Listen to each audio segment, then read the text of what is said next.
ऐसे प्रकट हुए शिव जी के 12 ज्योतिर्लिंग, उनके फैलाव का राज। दोस्तों, सनातन धर्म के ग्रंथों की माने तो जब तक मनुष्य भगवान शिव के 12 ज्योतिर्लिंग का दर्शन नहीं कर लेता, तब तक परमात्मा से उसका जुड़ाव नहीं माना जाता। अब सवाल यह उठता है कि आखिर क्या है इन 12 ज्योतिर्लिंग की कहानी। दोस्तों, शिव पुराण के अनुसार सबसे पहले सोमनाथ ज्योतिर्लिंग का नाम आता है। दरअसल प्रजापति दक्ष ने अपनी 27 कन्याओं का विवाह चंद्रमा के साथ किया था। उनको अपने पति के रूप में पाकर दक्ष की कन्याएं सादा सुंदर होने लगी और चंद्रमा भी उन्हें पत्नी के रूप में पाकर सुशोभित होने लगे। उनमें जो रोहिणी नाम की पत्नी थी, उनसे चंद्रमा सबसे ज्यादा प्रेम करते थे। इस कारण बाकी पत्नियां दुखी रहने लगी। ऐसे में एक दिन वे सभी अपने पिता के घर गयी और उन्हें सारी बातें बता दी। अपनी पुत्रियों की बातें सुनकर प्रजापति दक्ष दुखी हो गए। फिर तुरंत चंद्रमा के पास जाकर शांति से बोले, हे वत्स, तुम पवित्र कुल में उत्पन्न हुए हो, फिर भी तुम्हारे मन में अपनी पत्नियों को लेकर भेदभाव क्यों है? अब तक जो किया सो किया, अब आगे से तुम ऐसा भेदभाव पूर्ण बर्ताव मत करना, क्योंकि ऐसा बर्ताव करने वाले को नर्क मिलता है। इतनी बातें बताकर दक्ष अपने घर को लौट गए, परंतु चंद्रमा ने उनकी बात नहीं मानी। वे रोहिणी के साथ इतना डूब गए कि उन्होंने दूसरी किसी पत्नी का आदर नहीं किया। यह बात जब प्रजापति को फिर से पता चली तो वह गुस्से में फिर से चंद्रमा के पास गए और उनसे बोले, हे वत्स, मैंने तुमसे पहले भी प्रार्थना की थी, फिर भी तुमने मेरी बात नहीं मानी, इसलिए आज मैं तुम्हें श्राप देता हूँ कि तुम्हें क्षय रोग हो जाएगा। दक्ष प्रजापति कितना कहते ही उन्हें क्षय रोग हो गया। ऐसे में उनकी चमक कम होने के कारण तीनों लोक में हाहाकार मच गया। यह देख इंद्र सहित सभी देवता परमपिता ब्रह्मा जी के पास गए और उन्हें चंद्रमा के बारे में सब कुछ बताते हुए उनके श्राप से मुक्ति पाने का उपाय पूछा। तो ब्रह्मा जी बोले, देवताओं, जो हुआ है उसे तो मैं नहीं बदल सकता, परंतु इसका एक उपाय बताता हूँ। अगर वह शिवलिंग की स्थापना करके उनकी कठोर तपस्या करेंगे तो उनको अपनी चमक दोबारा वापस मिल जाएगी। तब देवताओं के कहने पर चंद्रमा ने 6 महीने तक घोर तपस्या की। उसके बाद भोलेनाथ प्रसन्न हुए और उन्होंने चंद्रमा को उसका प्रकाश वापस लौटा दिया। दोस्तों, आपको बता दें कि यहीं पर स्थापना हुई है पहले ज्योतिर्लिंग सोमनाथ की। ऐसा माना जाता है जो भी मनुष्य सोमनाथ जाकर सच्चे मन से इस ज्योतिर्लिंग की पूजा करता है, उसे चंद्रमा की तरह क्षय रोग जैसे भयंकर रोगों से छुटकारा मिल जाता है। दोस्तों, वर्तमान में यह मंदिर गुजरात में स्थित है। इसके बाद दूसरा ज्योतिर्लिंग है मल्लिका अर्जुन ज्योतिर्लिंग। इसके बारे में पुराणों में बताया गया है कि एक बार माता पार्वती और भगवान शिव यह नहीं समझ पा रहे थे कि पहले गणेश का विवाह करें या कार्तिकेय का। ऐसे में उन्होंने दोनों पुत्रों को बुलाकर उनसे कहा, हे पुत्र, तुम दोनों में से जो भी सबसे पहले पूरी पृथ्वी का चक्कर लगाकर आएगा, उसका विवाह पहले होगा। यह सुनकर तुरंत कार्तिकेय अपने मोर पर पृथ्वी का चक्कर लगाने के लिए निकल पड़े। वहीं गणेश जी ने अपनी बुद्धि का उपयोग कर माता पार्वती और शिव के इर्द गिर्द ही एक गोल चक्कर लगा दिया। पूछे जाने पर गणेश जी बोले कि उनके लिए उनके माता पिता ही पूरे संसार के समान हैं। यह सुनकर माता पिता बहुत खुश हुए और उन्होंने उनका विवाह विश्व रूपम की दोनों बेटियां रिद्धि और सिद्धि के साथ करवा दिया। लेकिन जब कार्तिकेय लौटे तो उन्हें ये देखकर बहुत बुरा लगा और उन्होंने निर्णय किया कि वो कभी भी शादी नहीं करेंगे। उसके बाद वे श्रीशैल पर्वत पर चले गए। बाद में वह माता पार्वती और भगवान शिव के वहां जाकर मनाने पर भी नहीं लौटे और वहां से कोसों दूर चले गए। तब शिव और माता पार्वती ज्योति रूप में वहीं स्थापित हो गए। उस दिन से मल्लिका अर्जुन ज्योतिर्लिंग नाम तीनों लोकों में प्रसिद्ध हो गया। जी हाँ, आपको बता दें कि मल्लिका का अर्थ है देवी पार्वती और अर्जुन का अर्थ है भगवान शिव। ऐसा भी माना जाता है कि अमावस्या के दिन भगवान शिव और पूर्णिमा के दिन माता पार्वती अपने पुत्र कार्तिकेय से मिलने यहाँ आते हैं। आज यह ज्योतिर्लिंग आंध्र प्रदेश में स्थित है।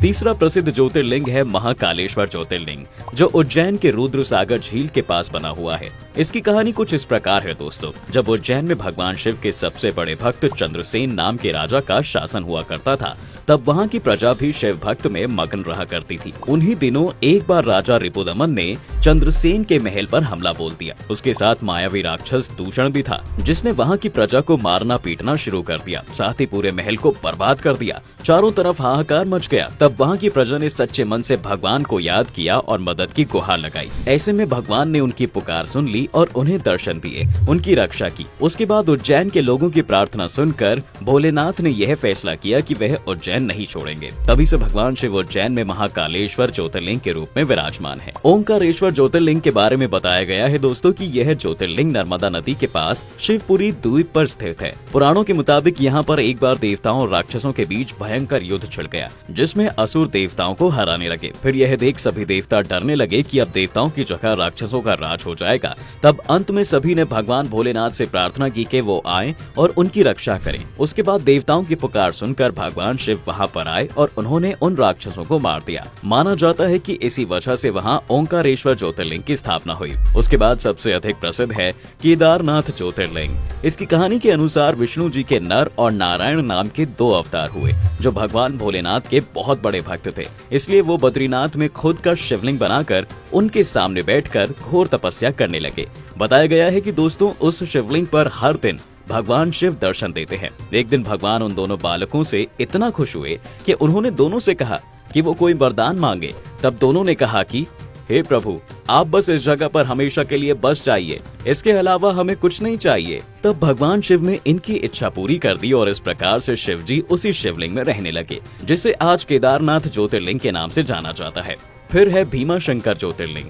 दोस्तों शिव पुराण के कोटि रुद्र संहिता में वर्णित कथा के अनुसार पुराने समय में एक महापराक्रमी राक्षस हुआ करता था। वह कुंभकर्ण और कर्कटी का पुत्र था। जब भीम को ये पता चला कि उसके पिता को राम ने मारा है तो वह क्रोध से लाल हो गया और उसने बदला लेने की ठान ली। इसके लिए उसने 1000 वर्षों तक कठोर तप कर ब्रह्मा जी को खुश करके उनसे अपनी इच्छा के मुताबिक कई दिव्य शक्तियां वरदान के रूप में मांग ली। फिर वरदान पाने के तुरंत बाद भीम ने पूरी धरती पर नरसंहार करना शुरू कर दिया। उसी समय उसने भगवान शिव के सबसे बड़े भक्त से भी युद्ध किया और बाद में उसे सलाखों के पीछे डाल दिया। धरती पर यह अत्याचार देख सभी देवता परेशान हो गए। फिर उन्होंने भगवान शिव से प्रार्थना की कि वे इस राक्षस का अंत कर दें। तब देवों के देव महादेव और भीम के बीच में भीषण युद्ध हुआ और इसी बीच वो भीम मारा गया।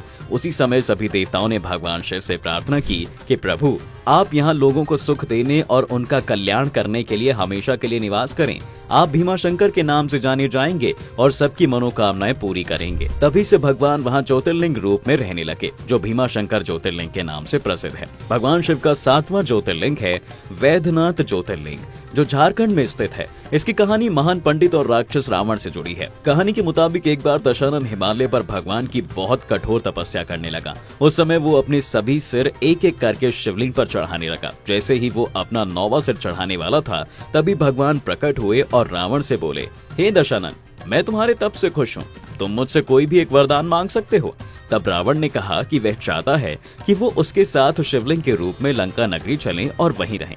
ऐसे में भोलेनाथ को यह प्रार्थना माननी पड़ी, लेकिन उन्होंने साथ में यह शर्त भी रख दी कि अगर ये शिवलिंग उसने बीच रास्ते में कहीं भी जमीन पर रख दी तो वे हमेशा के लिए वहीं रहने लगेंगे। पहले तो रावण ने दोस्तों कुछ देर सोचा, फिर इस शर्त को स्वीकार कर लिया। उसके बाद वह शिवलिंग लेकर लंका की तरफ चल पड़ा। उधर भगवान शिव के इस निर्णय से देवतागण बहुत दुखी और परेशान थे, क्योंकि अगर ऐसा हुआ तो रावण देवताओं पर राज करने लगेगा। ऐसे में सभी देवता विष्णु के पास गए और उनसे कोई उपाय बताने को कहा।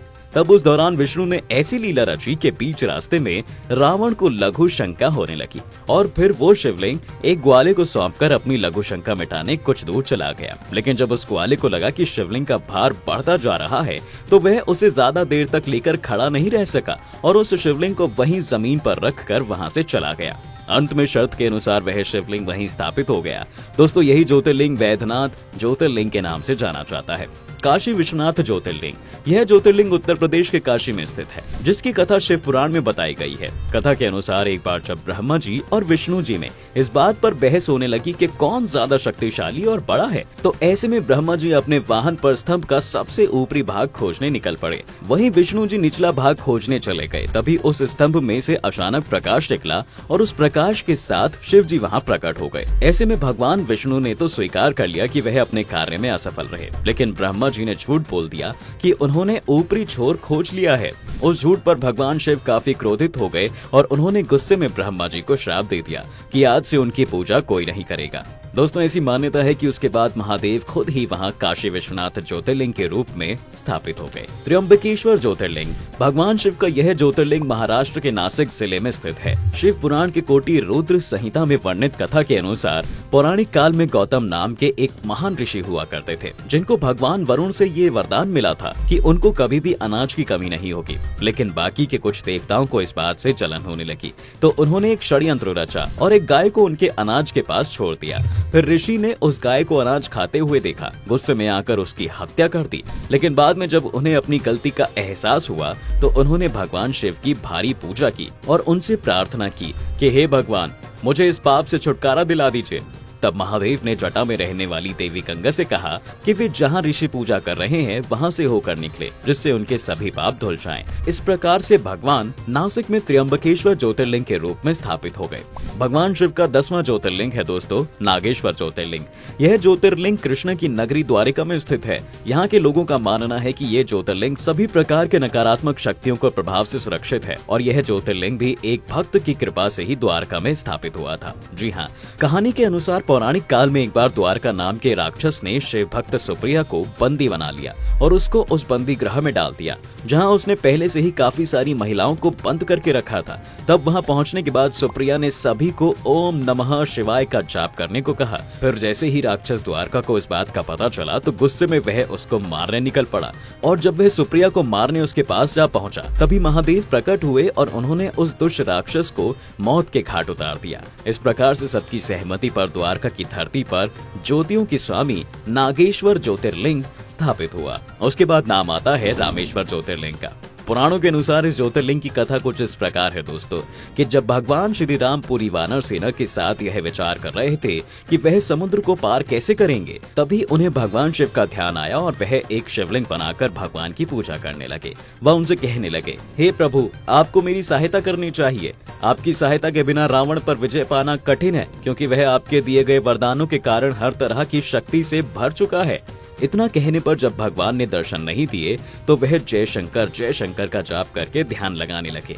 ऐसे में भगवान ने तुरंत उन्हें दर्शन दिया और उन्हें विजयी होने का आशीर्वाद देते हुए कहा कि श्री राम, मैं आपकी पूजा से बहुत खुश हूँ। तब प्रभु राम तुरंत बोले, हे भगवान, अगर आप खुश हैं तो जग के लोगों को खुश करने और दूसरों की भलाई करने के लिए सदा सदा के लिए यहाँ निवास करें।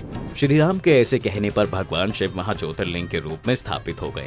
फिर तीनों लोकों में रामेश्वरम नाम से उनकी प्रसिद्धि हुई। मान्यता है दोस्तों कि रामेश्वरम ज्योतिर्लिंग पर जो मनुष्य जल चढ़ाता है उसे सांसारिक मोह माया से मुक्ति मिल जाती है। इसके बाद भगवान शिव के 12 ज्योतिर्लिंग में से घृणेश्वर ज्योतिर्लिंग अंतिम ज्योतिर्लिंग है। इससे जुड़ी कथा का वर्णन भी शिव पुराण में किया गया है। यह महाराष्ट्र में दौलताबाद से 12 मील दूर वेरुल गांव के पास स्थित है। पुराण में वर्णित कथा के अनुसार सुधर्म और सुदेशा ने विवाह किया और उनका वैवाहिक जीवन भी खुशी खुशी बीत रहा था। लेकिन बस दुख इस बात का था कि उनकी कोई संतान नहीं थी। तब सुदेशा ने सोचा कि क्यों न वह सुधर्म की शादी अपनी छोटी बहन घूष्म से करवा दे और फिर उसने संतान पाने के लिए ऐसा ही किया। दोनों की शादी हो गई। फिर कुछ समय बीतने के बाद सुधर्म और घूष्म को एक प्रतिभावान पुत्र की प्राप्ति हुई।